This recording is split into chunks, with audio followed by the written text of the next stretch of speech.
Good morning and good evening. My name is K or K Help or whatever. I don't really know about it yet. But today we will be continuing our little Beyond the Veil journey.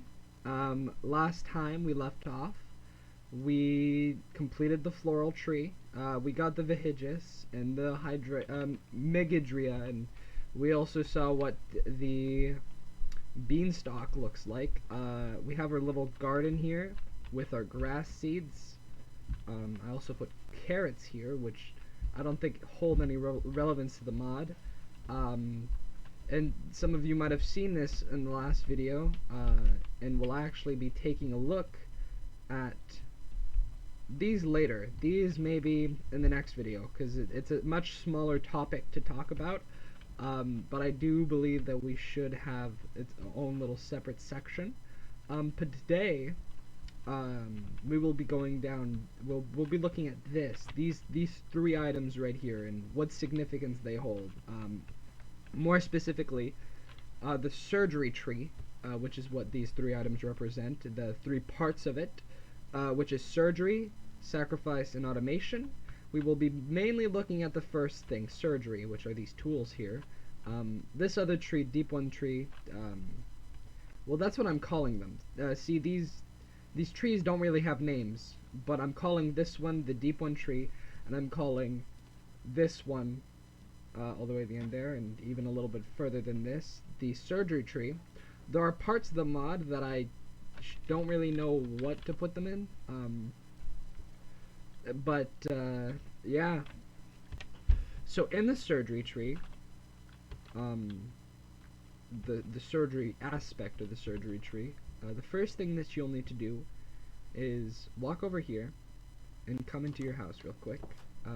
Walk up to your workbench, and once you're at your workbench, I suggest, well, more so you should come over here and then look at the beginning of the surgery tree, Watery Cradle, to basically get this. You have to craft 3 Watery Cradles. You might be like, oh wow, that's a lot, but don't worry, you just need to craft 1 and it'll give you 3 anyways. To make Watery Cradles, first thing you'll have to do is get 40 iron. You will have to put 40 iron into this, and you will need 2 water buckets, 2 gears, and 4 glass. So let's get that real quick. Wait a second, I forgot to show you guys this. So these are the Megadria that from last episode. I just wanted to show you what this looks like. So if you shift, you can see how many buckets of liquid you have in there. You can put lava, whoops, milk, water, any other liquid I think in the game, or in modded game. I haven't really tested it out, but you can also put another liquid in there that will be very useful in surgery and other parts to come. So we're just gonna get the materials. I'll be right back.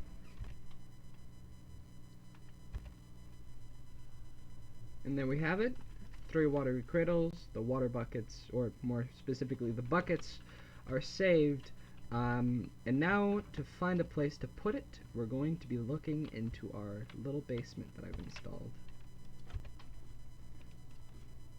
We are in a little basement, and I'm just gonna put these down right here. Oh, yeah, well, I'm just gonna remove these.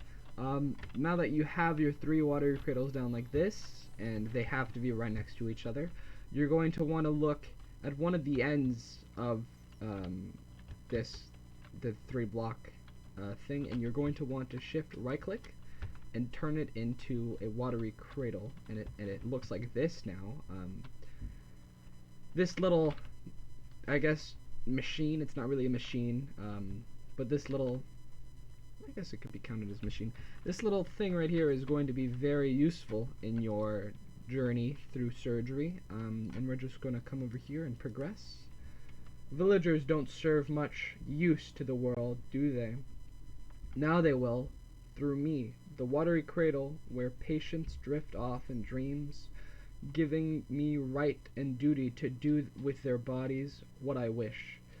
Through the use of surgery tools, 3 units of a watery cradle must be put in a line. Then I shall interact with one of its ends. Patients will come through the use of a very simple blackjack, made to stun them into unconsciousness.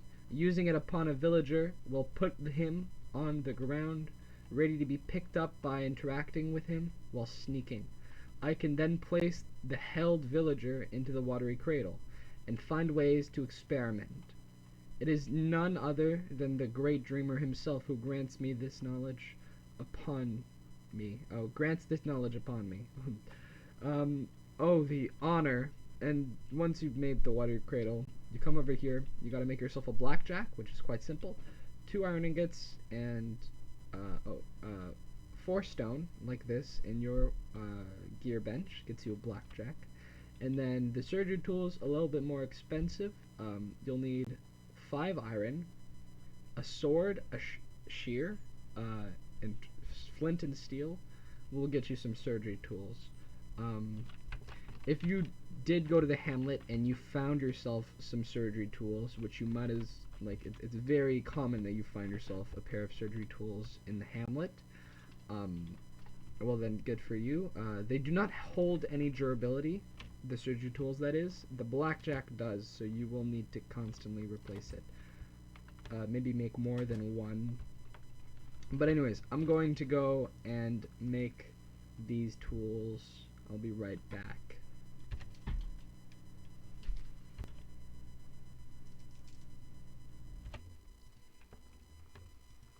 And now we have ourselves surgery tools and a blackjack. So the next part of this will require you to find yourself a village, or if you're playing a different mod, that might be, well, different and have villagers all around the place. I've played mod packs like that. You'll just need to find yourself some villagers to abduct. So I'm just going to spawn them in real quick. Obviously, you wouldn't have villager spawn eggs with you unless you were playing a mod that lets you spawn villagers. But when you get to a village, you'll want to start off with 6 villagers at the moment. And what you're going to do is, oh, okay, well, you're going to die first because you're being awful. Anyways, we're just gonna plant our ghost seeds back.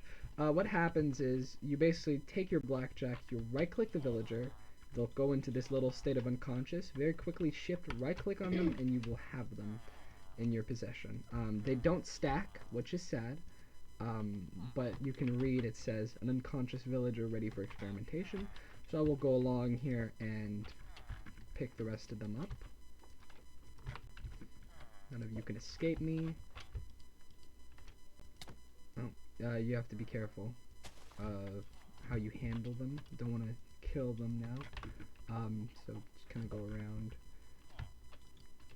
around. Those of you who have played any tech mods or anything like, I don't know, I guess IC2, you might know what a wrench is. It basically lets you pick up your machines without destroying them. Well, in Beyond the Veil, your wrench is basically your blackjack, because a lot of your quote-unquote machines are organic in some way, and you have to knock them into unconscious to work with them. So I'm going to take out a villager, and what you're going to want to do is just right-click him in there, and you can see it looks kind of weird. I don't know why it looks like this. Usually I think you can see his legs, or maybe it's underwater. You're going to take out your surgery tools, and you're going to come over here, and we're just going to read these little tabs. So the first tab that we're going to be looking at is Tearing Hearts. Blood is life, blood is water, water is life, the relation is clear, and so is the irony. To gain life, I must grant death. So tear a heart. So what we're going to do on this villager is we're going to take our surgery tools and hold down right click. And you'll see that we have this little tab here called Rend Heart. You'll want to click that, and it'll make a quite nice gross noise. You'll get yourself a heart.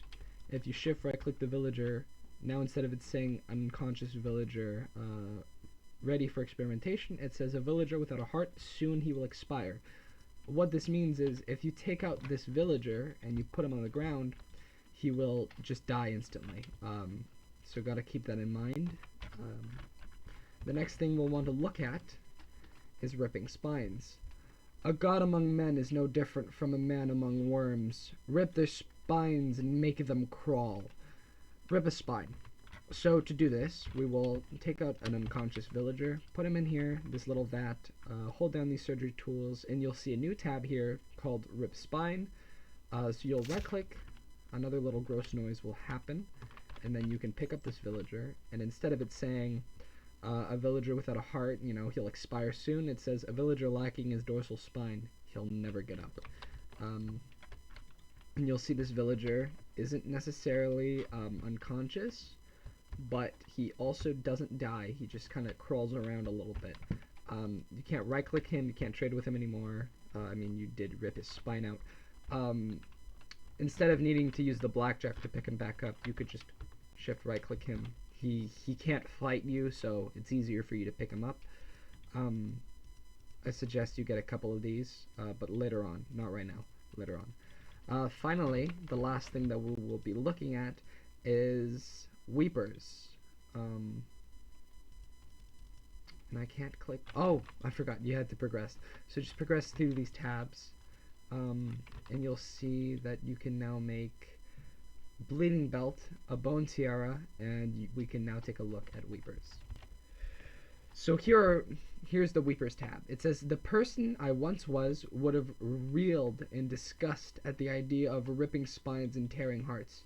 Now I barely flinch. But this new idea that springs forth in my mind through the uncanny doings of the great dreamer, even now my hands tremble, to fill their brains with water, to make them see things as they truly are, their brains filled, so they may only weep. Fill brain with water. Now this is a really strange part. Basically what we're going to do is we're going to fill a regular villager head up with water, and we're going to fill a villager without a spine's head up with water. Quick note on on this, you can indeed rip out more than one thing from a villager. So this villager already lost a spine, so you can rip out his heart as well, or fill his head with water. Another quick thing is that a villager without a heart can still become a weeper. So normally he would die if his head isn't filled with water, but if his head is filled with water, then he won't die anymore. And this becomes kind of like a little Venn diagram with 3 rings, and a villager with a head full of water, a villager with no spine, a villager with no heart, and you can kind of see what they can become when they intercross. Basically, if it has no heart, and it doesn't have its head filled with water, it will expire no matter what. But if it has no heart and its head is filled with water, it will no longer expire. You could also just take a regular villager and fill its head with water, which is what we're going to be doing. It will give you the same thing as if you take a villager with no heart and you fill it with water. So this is relevant. Oh my god. Regular villager hasn't lost anything, as you can see here. We're just going to fill its head with water. You can see that it looks kind of nasty now. We're going to pick this up. It is now a weeper, an abomination, it says. Villager lacking his dorsal spine. We're going to put him in here, and we're going to fill his head with water. And now, instead of, saying a weeper, an abomination, this is a weeper. A weeper without a spine is nothing but its head. So this is quite interesting. We're going to be putting 2 of these things down. So this is what a weeper looks like. When I gaze at the horrors before me, all I have left is to weep. So, yeah, kind of a sad thing, and if you listen carefully, you can hear them crying. Let me just turn on the volume. Yeah, you hear them crying. So, you might want to a couple of these.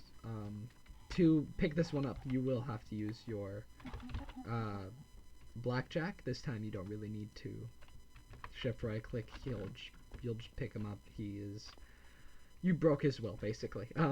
You broke his will, not really. You kind of made him see awful things. Now we'll take this Weeper without a spine and see what happens. Very loud noise there. Jump scared me the first time. And instead of a Weeper, we now have a Fletum, which is... oh. It is basically just a disembodied head. Basically, this is going to be used for different things than the Weeper is going to be used for, but they can both be used for tears, which comes into a Lacrimal, or Lacrimal. A tear is a revelation. All should fear the ones who weep, for they know more than most. A Weeper is a villager whose head was enlarged to monstrous sizes, filled by water. A Fletum is a Weeper who's lost its spine. It needs no body. It is whole within its head. They dream, they learn, they weep. I must harvest their tears, they are knowledge. So we have a Lacrimal. You'll need a bunch of clay. I don't know what the amount is, but you'll need a bunch of clay in 2 buckets. These buckets will be used up in the crafting recipe, so I'm just going to come up here, and we're going to make ourselves a Lacrimal.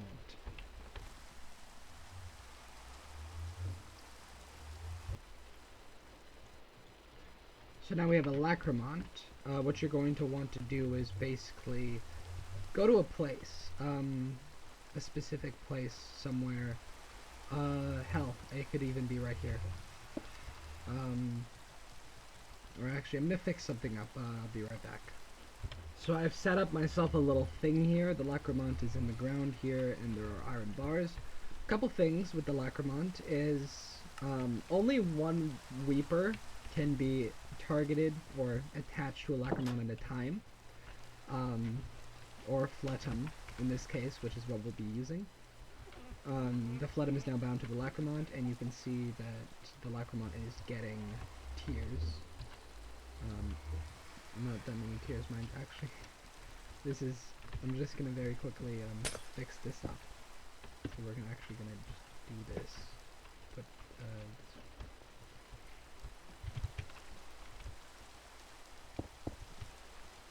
alright. Then we'll put this here, there we are. So you can see the Lacrimal. Oh, I didn't even realize that. It's like some cool little drawing on there. Haven't seen that before, or haven't noticed it. Lacrimal is getting tears, very slowly. A couple things with this. You can have many of these. Just make sure that they are 3 blocks apart, or else they will cry a lot less. Because loneliness does indeed make people cry more. After all, how many times have I cried in my loneliness? Ouch. So basically, you take your water-filled villager head and you put it on top of this little pot here, and it will just cry in there. And you can take those tears, and I like to put my tears into Megidria, because it is a tank in this mod. So why not? Anyways, so now that you've gotten yourself some hearts, some spines, and some tears.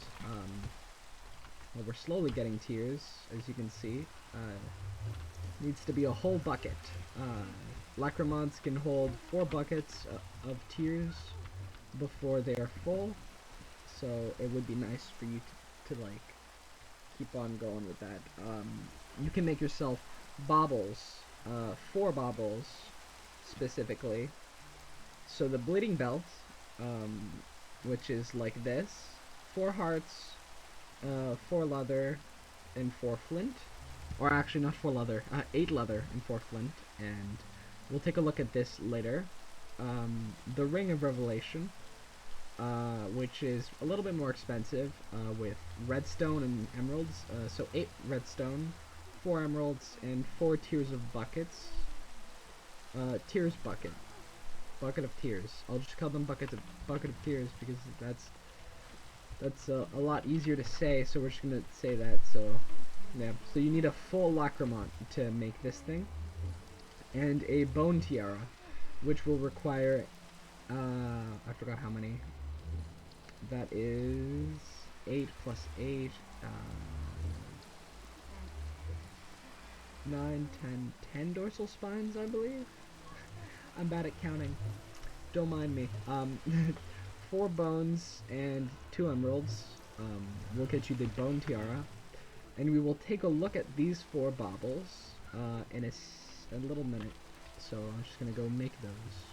Right, so I can't really pull buckets of tears from the creative mode menu, so we're gonna have to wait for these guys to produce for me. If you come down here, you'll see that I set up another 2 lacrimals that are getting me some tears.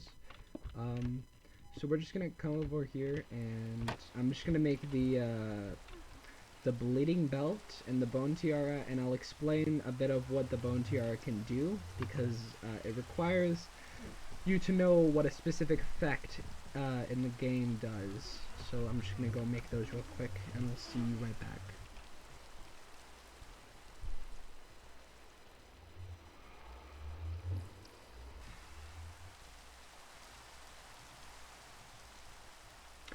Right, so now that I have a bone tiara and a bleeding belt, I will very quickly go into survival mode and show you what the bleeding belt does. Oh, why is everything like that? I guess pay no mind these strings.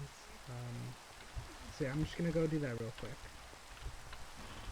Right, guys, so I'll just show you guys what the bleeding belt does first, because I think it is the easiest to do. It goes in the belt slot in baubles. If you hold Z, you'll see that its passive... Actually, let's just go look at its passive real quick. So, bleeding belt. As my knowledge grows, so does my life become more precious. It must be preserved. I will gladly make sacrifices of all kinds. Blood is the key. When worn, the bleeding belt oozes the dark red fluid of unknown origin, for it isn't mine. What I do know is that when its passive effect is enabled, it bathes me with life in exchange for hunger. Anytime I am struck, my health shall be unharmed, for as long as my stomach isn't empty. So what this means is, if I put a spider down, and I have it equipped, pay attention to my hearts and my hunger. I'm gonna hit it, and it's going to, instead of dealing damage to my hearts, it will deal damage to my hunger. Which means, as long as I have infinite food, I could outmatch this spider.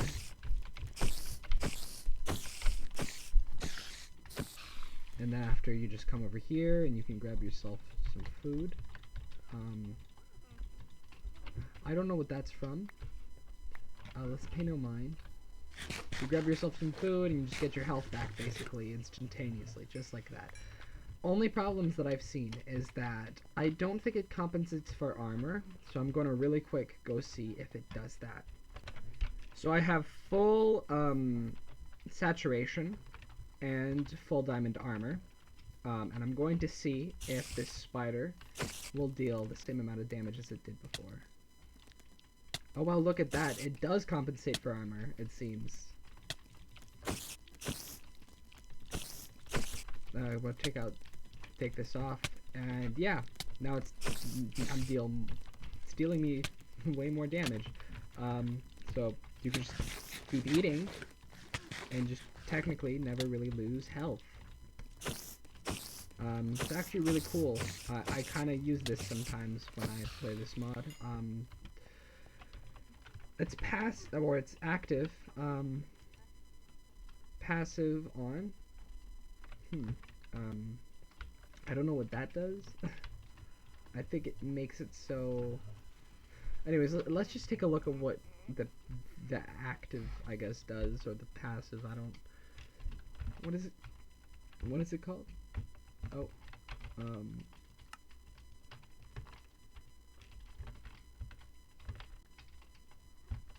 wait, what button is it? Okay, so I think it's just you hold down Z. Off, on, off, on. Okay, So this is just the passive. You can turn it on and off. Alright, that's interesting. I did not know that. Usually I just turned it on and I pay no mind. I thought it could just be on, but I guess you can turn it off, and that's interesting. So its passive is it replaces your health with your hunger. Next we'll be taking a look at one of my favorites, the Bone Tiara. So before we look at the Bone Tiara, I would like to go over a couple things real quick. So this, and this. Basically, Stock Cleaver, we've seen this before. You can actually make a combo attack where if you hit somebody or something in this form and then you quickly switch, it will... I don't know why that's like that. It will, you know, it'll do a little combo attack like from the game, and you'll hear a little pinging noise. This medallion right here, this wolf medallion, makes it so that if you're near enemies, you'll start seeing the wolf medallion is detecting enemies in the chat here. And this one is an XP orb. You basically store your XP in here. I don't know how you take it back. I think you have to shift right click, yeah. And then this is the Flute of the Outer Gods. And basically what it does is it gives you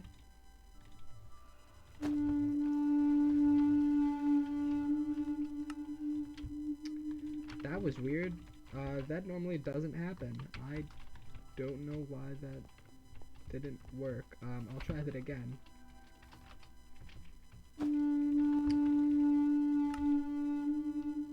Anyways, what it's supposed to do is it's supposed to give you, I forgot what it's called. Folly. Basically, do you remember in the first episode, when I hit the idol, my screen started to shake and I was moving? That's Folly. I don't know why it's not giving it to me anymore, but basically or maybe it's because I have this in my inventory. No, I don't know why it's not doing it. Basically, to be resistant to Folly, you just put this on your head, and you're no longer resistant. But it's not doing it, so I don't know what's going on. There's a couple things you can do with Folly. I'll show you an example, and it is quite terrifying example. So I have a Weeper here. You baptized me, Master. You are holy, a god among worms.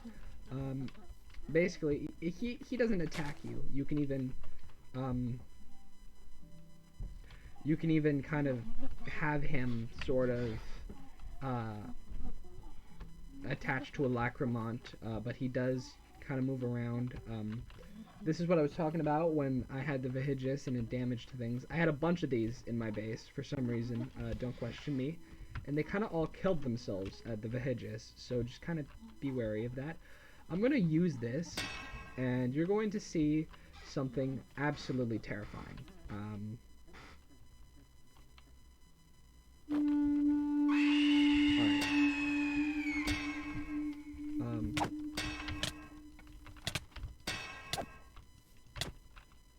Okay. Jesus. That took a lot of health away from me, or more specifically hunger, because I have the bleeding belt. Another thing I forgot to mention about the Saw Cleaver is you can dash with Alt. By tapping Alt, you can quick step. So, yeah, very cool. So that's what Folly can do to Weepers. It does other things to other creatures. It's really cool. I'll just put these back real quick. So yeah, that's what Folly does, and that's why it's useful to get the Bone Tiara, because your screen won't shake a bunch. There's another similar effect, similar to Folly, called Terrify, or I think that's what it's called. But it does something kind of different. We'll look at that later when we get there, but right now let's just keep going with the mod. I think, yes, I have a bucket at least in here. The other two downstairs might have more buckets. I'll come back and I'll show you what the Ring of Revelation does when I craft it. So I'll be right back.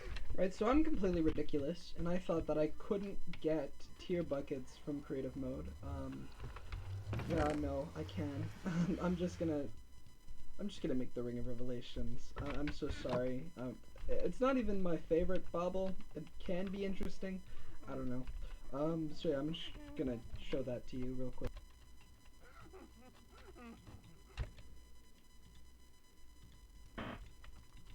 So there we are. Oh, Ring of Revelations. Basically what this does is quite interesting. The Ring of Revelation lets me see the unseen. When its passive effect is turned on, all invisible entities shall be revealed to me.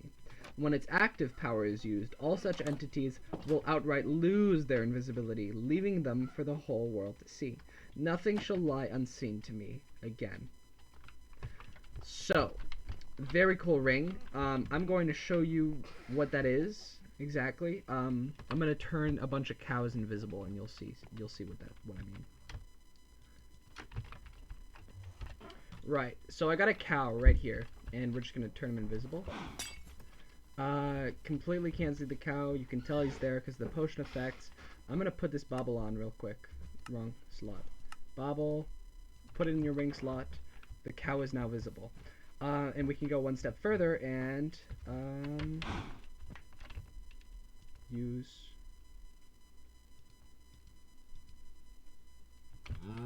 I don't know how you can. Oh, there we are. We just did it. It says the bauble requires 3 more seconds of cooldown because we just got rid of his invisibility. And this can work for other players as well. If you are scared that there is a player, or if you know for sure that there is a player invisible in your base or something, you could just slap that on and locate him. It's actually really cool.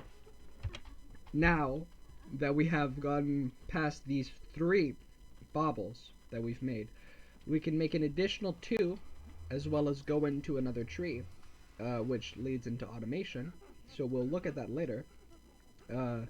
As well as this, which is Altar of Sacrifice. We'll look at this later as well. Different trees.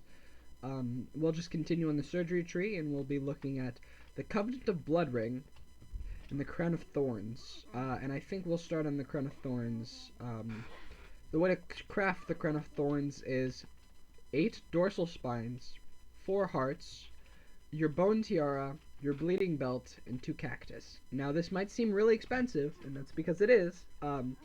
For what it does, though, we'll get into that later. You'll see if you might want it or you might not want it. It is very much, like, I don't know, I wouldn't say it's required. I really like the bleeding belt, probably more than the Crown of Thorns, but I don't know. Let's just go take a look at it.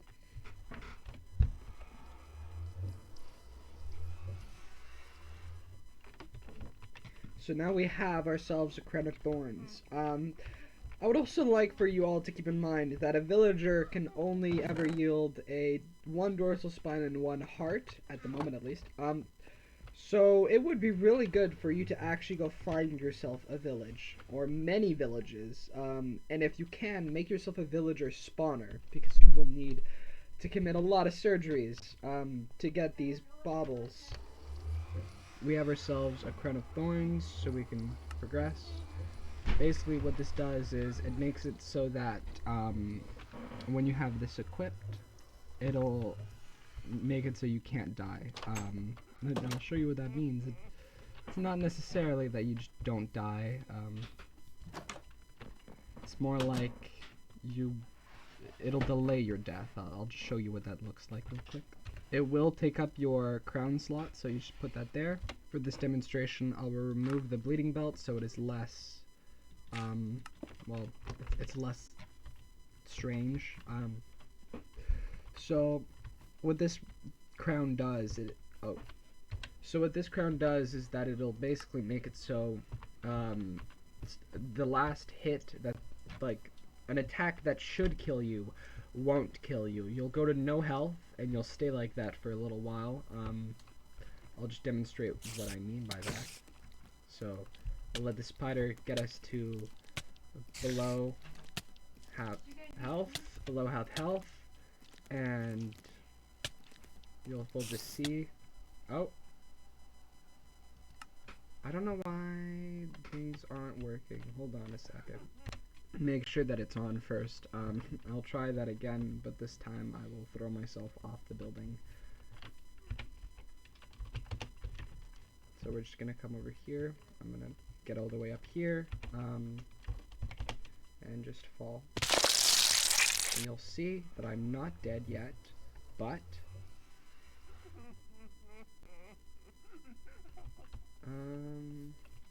should kill me soon. No matter, yeah, I guess that doesn't really, yep. Then it kills you, so it delays your death a little bit. I don't know why you'd want that. I mean, I guess it could be nice. But next we'll be looking at a very interesting ring and the last part of our little surgery look, the Covenant Blood Ring. So this ring is quite expensive. It not only requires your Ring of Revelations, which needed 4 emeralds, but also your bleeding belt, so you'll need to make another one of those, a compass and a diamond, as well as 8 buckets of tears and 4 hearts. Very expensive, and it requires for you to have 2 for this to properly work. We'll just take a look at what this is. So now that you have all your ingredients like this, you just pull it out, and we have the Blood Covenant Ring. Let's look at it. The relationship between blood and water grows even ever closer. All life came from water after it turned to blood. All life is linked by this one origin. The Covenant of Blood is based upon these links. When I activate it, it will submerge. While submerged underwater, I will, for a few brief moments, see all other players who, like me, wear the ring and are waterborne. When looking at one of them, activating the ring again will let me instantaneously travel to my ally. So this is quite nice if you're playing multiplayer, and you playing with another person or many people that have this ring. Really good on a server, I guess, just to go see other people. I will demonstrate what this looks like in a little bit. So I have someone else over there in a little lake over there. He also has the Covenant of Blood Ring, and I will try to demonstrate to you what that looks like. So you press Z, and you can see the person's name. Look at it, and press Z again, and you teleport to them. Isn't that neat? Now that we've taken a look at all the baubles in this little surgery area, next episode we'll be looking at the Altar of Sacrifice, and then following that automation, and then after that we'll go into this tree. But thank you very much for watching. Have a great day, love yourself, and yeah, that's all I have to say. Goodbye.